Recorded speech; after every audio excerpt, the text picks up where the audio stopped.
Part 101, Gretchen.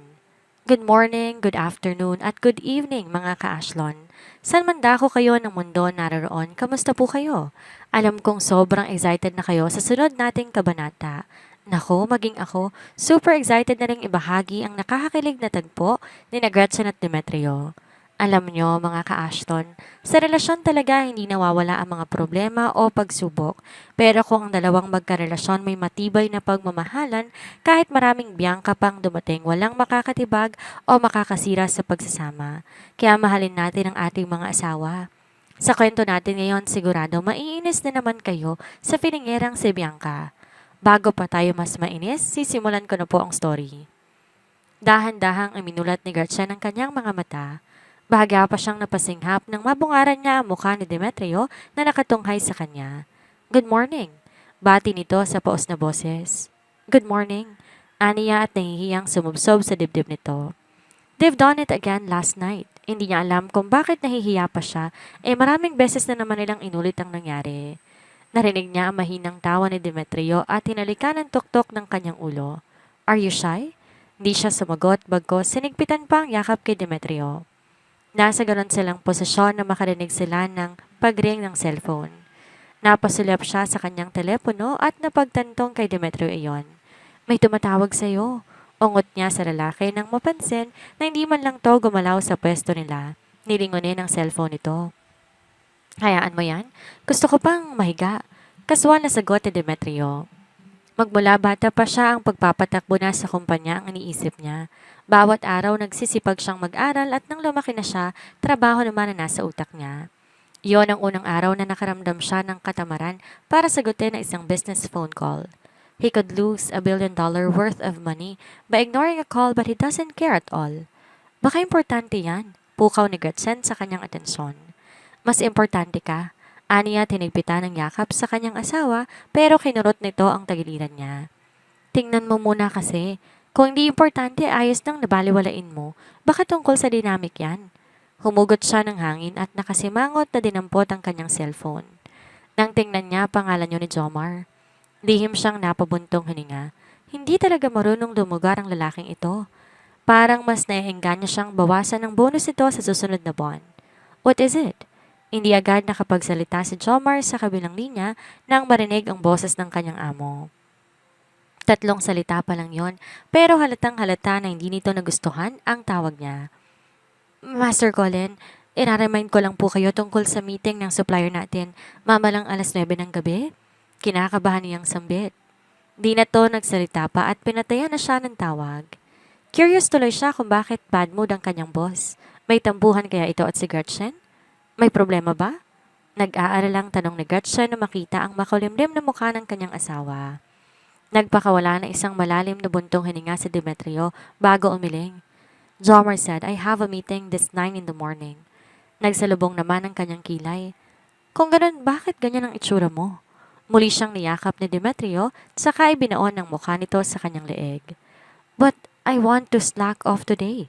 Hindi ko pa nararanasan na umabsent, Gretchen. Can I do it? Ilang sandali siyang natahimik bago muling nagsalita. Hindi pwede. Importante ang meeting na yon, kaya kumilos ka na. Utos niya rito at tinulak na to palayo sa kanya. Nauna na siyang tumayo sa kama para bumangon na rin ito. Lampas 7:00 na ng umaga, kailangan na nitong kumilos para makapaghanda na ito papunta ng opisina. Maligo ka na. Pagluluto na kita ng agahan. Aniya takmang lalabas na ng silid nito nang pigilan siya ni Demetrio. Di mo naman ako tatakasan gaya ng nakaraan, hindi ba? Paninigurado niya. Noong nakarang araw, bigla na lang nawala si Gretchen sa kanyang silid habang naliligo siya. He doesn't want it to happen the second time around. Ano bang aalis? Magluluto ako ng agahan natin. Maligo ka na doon. Pagsusungit ni Gretchen at tuluyan nang lumabas ng silid. Tipid namang napangiti si Demetrio. This is one of the happiest moment in his life. Pakiramdam niya normal na tao siya. Bumabangon para magtrabaho at may asawang nag-aasikaso. Simpleng agahan lang inihanda ni Gretchen lalo pa nga at gahol na sila sa oras. Maya-maya ba lumabas na si Demetrio ng silid nila. Nakabihis na to ng damit pang opisina. Lumapit siya sa lalaki para ayusin ang necktie nito bago to giniya sa hapag. Di ba talaga ako po pwedeng lumiban ngayon? Muling tanong ni Demetrio nang paalis na ito. Mabilis naman siyang umirap. Kapag hindi ka pa tumigil sa kakulitan mo, sa labas ka matutulog mamaya. Agad namang nagseryoso ang mukha ng lalaki. Okay, papasok na. Mabilis nitong anas at hinalikan siya sa labi. Aalis na ako, wife? May gusto ka ba bang ipabili sa akin mamaya pag uwi ko? Masuyo nitong tanong. Sandali siyang nag-isip bago sumagot. Ibili mo ako ng mango graham. Nang makaalis si Demetrio ay dinampot ni Gretchen ang kanyang cellphone at tinawagan si Anthony.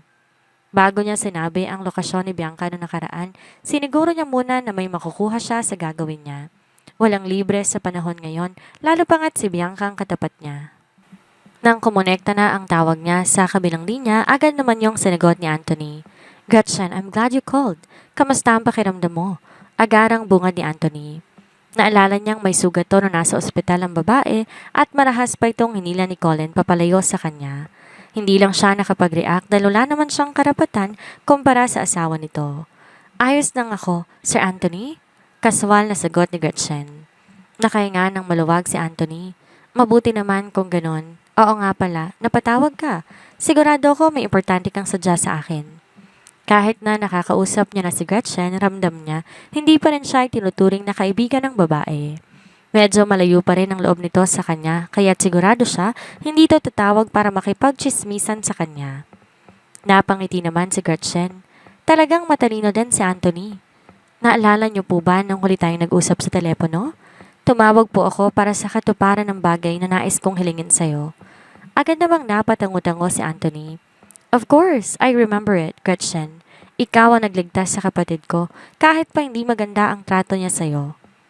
Nangako kong ibibigay ko kahit ano pa ang hihilingin mo. May isa akong salita, you can count on me. Kung gano'n nais ko sana ngayon mong tuparin ang kahilingan ko, Sir Anthony. Napakarap-karap naman si Anthony. Ngayon na talaga? Na-surpresa niyang tanong.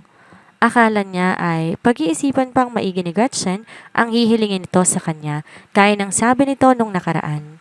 Hindi niya inaasahan na ngayon na iyon kukunin ng babae. Pero sa kabilang banda, mas mainam na ngayon na nito sabihin pero wala na siyang iisipin pa. Okay, tell me what it is. Thank you for being considerate, Sir Anthony. Huwag po kayong mag-alala. Hindi naman po mabigat ang kahilingan ko. Nakangiti niyang tugon. The more you're telling me that, mas lalo akong kinakabahan, Gretchen. Pabiro pang ani Anthony na tinawanan niya lamang. Napasulyap si Jomar sa kanyang boss, nakakarating lamang ng opisina. Inaasahan niyang sasalubungin niya ang galit nito pero nakapagtatakang mukhang good mood naman pala ang lalaki. Maaliwalas ang mukha nito na para bang may magandang nangyari bago to nakarating sa opisina.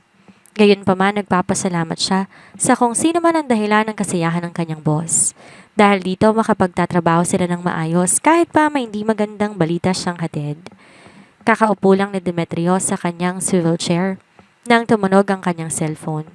Agad niya itong dinampot sa pag-aakalang ang asawa niya ang tumawag pero nanlumo siya na makitang numero yon ni Bianca pero sinagot niya pa rin ang tawag nito. Hindi naman inaasahan ni Bianca ang mabilis na pagsagot ni Demetrio sa kanyang tawag. Gayunpaman ikinatuwa niya ang bagay na yon. Colin, ikaw ba yan? Paninigurado niya. Naalala niyang nung nakarang araw na tumawag siya, si Gretchen ang may hawak ng cellphone ng lalaki. Mabuti na lamang at pamilyar na boses ni Colin ang pumuno sa kanyang tenga. It's me. How are you feeling, Bianca? Kaswal na tanong ni Demetrio. Nais niyang malaman ang kalagayan nito para maipaabot niya sa matandang Okomori nang sa ganon hindi na ito mag-alala pa. Lumukso sa tuwa ang puso ni Bianca nang marinig niyang kinamusta siya ni Colin. Talagang concern ng lalaki sa kanya. Nakakakilig naman. Thank you for asking, Colin. Maayos na ang kalagayan ko. Pero narinig ko kay Kuya Anthony may injury ka daw, kaya nag-aalala ko sa'yo. Ano nga palang nangyari kagabi? Bigla mo na lang pinatay ang tawag nung nag-uusap tayo, ayos ka lang ba? Tanong niya sa nanginginig na boses. Presko pa sa isipan niya ang panlalandi ni Gretchen kay Colin. Ang kapal talaga ng mukha. I'm okay, Bianca. And thank you, by the way. Napakarap-karap si Bianca bago unti-unti nagsalubong ang dalawang kilay. Thank me for what? Tipid na napangiti si Demetrio. Bianca is a big factor kaya naging maayos ang relasyon nila ni Gretchen. She eventually admitted her feelings towards him nang magselos ito. Nothing. Don't mind me. I will have to hang up. May trabaho pa ako? Bago pa man makasagot si Bianca, namatay na ang tawag. Ilang minuto siyang natulala habang pinoproseso ng utak niya kung ano ang nangyayari. Bigla na lamang siya nitong pinasalamatan out of the blue. May ginawa kaya si Gretchen kagabi? Babae at lalaki sina Gretchen at Colin at saka magkasama sila sa isang bahay. Kagabi lamang nakahubad ng damit si Gretchen. Shit! May nangyari ba sa kanila? That witch? Nang gagalaitin niyang sigaw at walang pag-aalinlangan na iniyampa sa sahig ang hawak niyang baso. Agad namang nakakuha ng atensyon ng ina ni Bianca ang ingay ng pagkabasag. Nang makarating siya sa kinaroroonan ni Bianca, mabilis niyang niyakap ang dalaga sa takot na baka sakta na naman ito ang sarili. Ano nangyari sa iyo, iha? Nag-aalala niyang tanong. Mommy, bakit ba ang bisit na Gretchen na yon ang pinakasalan ni Colin? Bakit hindi ako? Humahagulgol nitong sambit. Walang ideya si Matilda kung tungkol sa kasal ni Colin. Hindi nga rin niya alam ang tungkol kay Gretchen. Kung di ba nabanggit sa kanya ni Anthony ang lahat, hindi ba niya malalaman? Stop cursing that Gretchen woman, Bianca. Hindi ba't siya ang nagligtas sa'yo mula sa mga kidnappers? Isa pa kahit hindi natin lubusang kilala ang babaeng yon, hindi natin mababago ang katotohanan na asawa siya ni Colin. Huminga na malalim si Matilda bago hinawakan na magkabilang pisngi ni Bianca at pinahid ang mga luha nito. Alam ko matagal mo nang gusto si Colin, pero hindi niya kailanman sinuklian ng pagtingin ang pagmamahal mo. Bakit di mo na lang siya kalimutan? Marami pa namang lalaki ang nandyan na magkakagusto sa'yo. You are Bianca Inoue. You can easily find someone else. No! Ayoko sa iba. Si Colin lang ang gusto ko. Sigaw nito. Agad naman na pinagsisihan ni Matilda ang mga sinabi niya kay Bianca. Dahil hindi pa man siya tapos, mas lalo lang nagwala ang anak niya. Hinawakan na magkabilang nitong kamay ang buhok nito at sinabunutan ng sarili. Hindi mo ako naiintindihan. How can you tell me to forget him? I have liked Colin for 15 years, Mom.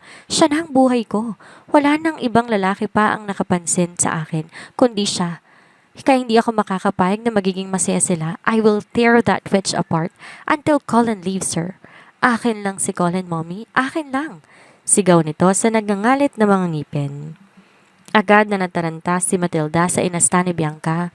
Namumula na ang mukha ng dalaga at nahihirapan ng huminga. Agad niyang tinawag ang isa sa mga kasambahay nila. Kunin mo ang gamot ni Bianca. Sa kwarto niya, bilisan mo. Dali-dali ring kumilos ang kasambahay.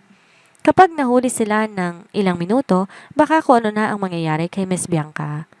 Nang makuha niya ang gamot, tulong-tulong sila sa sapilitang pagpapainom noon sa amo niyang babae. Ilang sandali pa tuluyan ang kumalma si Miss Bianca kaya nakahinga siya ng maluwag. Napabuntong hininga na lamang si Matilda. Masyadong matigas ang ulo ng anak niya. Ngayon lang siya nakakita ng babaeng nabaliw sa labis na pagmamahal. 3 taon ang pananatili ni Bianca sa ibang bansa para kahit papano'y gumaling. Pero sa nakikita niya ngayon mukhang walang epekto ang ginawa nila dahilan para mag-alala na siya. Please Bianca, tama na anak. Sarili mo lang pinahihirapan mo dahil sa ginagawa mo.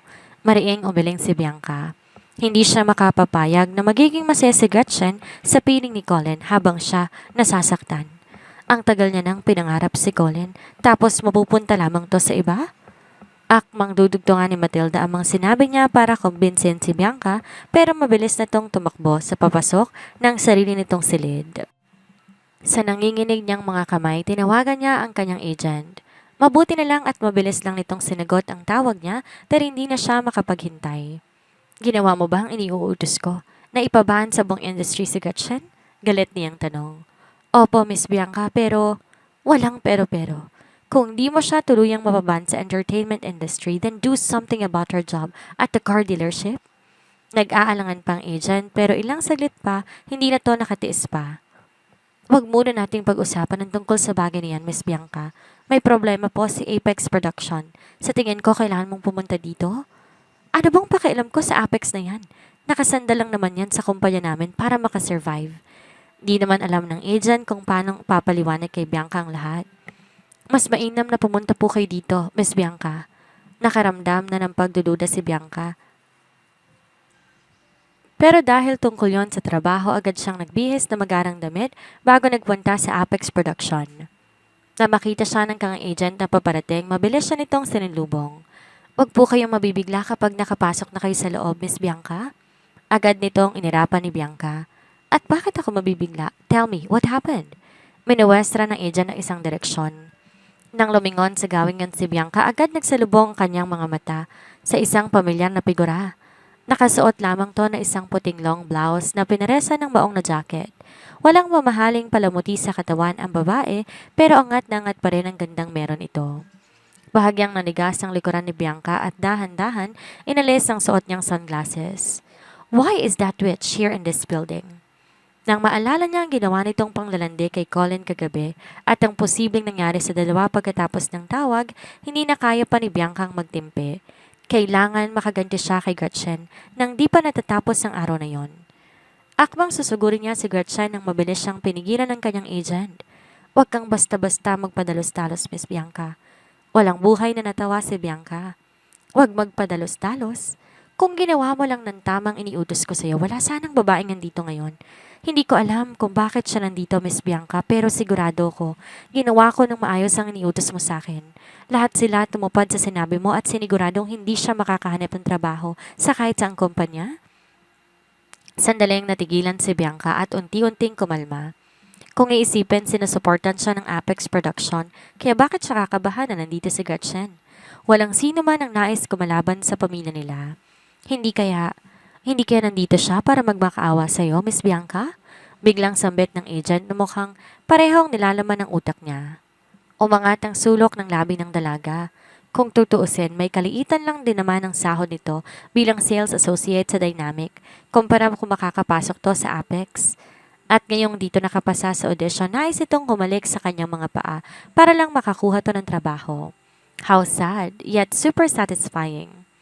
Pinag-cross niya ang kanyang mga braso sa kanyang dibdib. Ang kapal ng mukha. Pagkatapos niyang landiin si Colin kagabi, pupunta siya rito para magmakaawa. Humanda talagang babaeng to. Hinding-hindi niya palalampasin ang ginawa nito kagabi.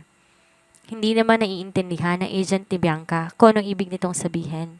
Balak niya sanang magtanong pero nauna nang maglakad si Bianca papunta sa gawin ni Gretchen. Agad naman siyang sinilubong ng mga staffs at binati. Magandang araw po, Miss Bianca. Tinangoan lang niya ang mga ito at ibinaling ang tingin kay Gretchen. Bakit nandito ang babaeng yan? Malamig niyang tanong. Napasulyap din ang mga to sa kinauupuan ni Gretchen bago sumagot. Ah, siya nga po pala si Miss Gretchen Miranda. I know her name. Ang tinatanong ko kung bakit siya nandito. Ani at sinipat to ng tingin mula ulo hanggang paa. A friendly reminder, Gretchen. Your husband isn't just a normal citizen at malaking kumpanya tong pinuntahan mo. But I guess hindi ka marunong pumili ng damit na babagay sa pupuntahan mo. Hindi yung susuot ka ng mga peking damit na nabili mo lang online. Nagulat naman ang staff na magkakilala pala sina Miss Bianca at Miss Gretchen at mukhang di pa magkasundo ang dalawa. Bigla na lang nagkaroon ng mabigat na tensyon ng paligid. Kaswal lamang umiti si Gretchen kay Bianca. Wala naman akong nakikitang mali sa mga damit na nabibili online. Isa pa, kahit anong suot ko ay bagay naman sa akin. Sa tono ng pananalita mo, parang pananamit ng ginagawa mong standard sa buhay. Natahimik lahat habang curious na nakatingin sa dalawang babae. Obviously, ayaw ni Bianca sa presensya ni Miss Gretchen pero di naman natatakot ang huli. Naikiyom naman ni Bianca ang kanyang mga palad. Now that Gretchen had known Colin's identity, mas talo pa tong tumapang at talagang sinasagot-sagot pa siya kahit sa sariling teritoryo niya. Nanginginig siya sa galit at nais niya nang kalbuhin si Gretchen para makaganti siya pero dahil anak siya ng mga Inoue at isang sikat na artista, kailangan niyang pigilan ang sarili niya. Tumatapang ka na talaga, no? Sino bang pinagmamalaki mo? Si Colin? Sa tingin mo ba talaga saseryosohin ka niya? Literal na langit at lupa kayong dalawa, Gretchen. You don't fit in his standards. At dapat na makatuluyan niya ay isang babaeng kagaya niya ang estado at hindi tulad mong mahirap lang. Do you really think you are Cinderella? Dream on, Gretchen. Mahal ka niya? Then he should have spoiled you, but what happened? Nagtiis ka sa damit na pambasura. A man who's in love will willingly lay his money on your feet, but sadly, hindi ganon si Colin sa'yo. Nakakalungkot naman. Nako, grabe na talaga ang kabaliwan nitong si Bianca. Ano sa tingin niyo mga ka-Ashlon? Sa tingin ko, habang ipinipilit ni Bianca ang sarili niya kay Demetrio, hindi siya kailanman magiging masaya. Magmahal ba naman siya ng lalaking may asawa na? Naku mga ka-Ashlon, yan ang wag na wag nating gagawin. Ang makiapid sa asawa ng may asawa. Anyway, mukhang may matinding eksenang magaganap sa pagitan ni Bianca at Gretchen. Ano kayang mangyayari sa harapan nilang yon? Huwag niyo pong papadagpasin ang susunod nating kabanata. Huwag po kayong aalis. Salamat po.